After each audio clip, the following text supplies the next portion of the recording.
Main విషయం ఏంటంటే 500కి foundation దొరుకుతుంది, 5000కి ఫౌండేషన్ దొరుకుతుంది, 15,000కి కూడా ఫౌండేషన్ దొరుకుతుంది. ఎప్పుడైతే 5000కి మనకి మేకప్ చేయడానికి వస్తున్నారో అక్కడ ప్రోడక్ట్ అనేది దానికి తగ్గట్టే ఉంటుంది.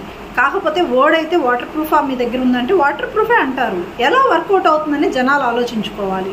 మనం అమౌంట్ పెడుతూ ఉండేది మెయిన్ మేకప్కి కాదు, ప్రోడక్ట్కి. అంటే మనం ప్రోడక్ట్ బెస్ట్ ఎప్పుడైతే ఎవరైతే ఇస్తారో వాళ్ళ దగ్గర ప్రైజెస్ అనేది కొంచెం ఎక్కువ ఉంటాయి.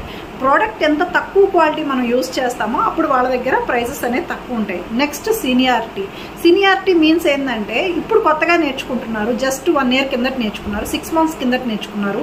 వాళ్ళకంటూ ఒక నేమ్ తెచ్చుకోవాలి, వాళ్ళకి ఎక్స్పీరియన్స్ లేదు.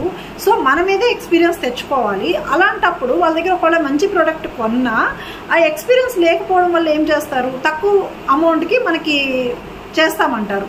కానీ ఒక 10 years 15 years ఎక్స్పీరియన్స్ ఉన్న వాళ్ళు ఏం చేస్తారు, వాళ్ళకున్న ఎక్స్పీరియన్స్, వాళ్ళకున్న వర్క్ స్టైల్, వాళ్ళకున్న హెయిర్ స్టైల్స్ డిఫరెన్స్ చూపించడంలో వాళ్ళ సీనియారిటీని బట్టి, వాళ్ళ దగ్గర ఉండే ప్రోడక్ట్ని బట్టి ఆ అమౌంట్ అనేది డిఫరెన్స్ వస్తుంది.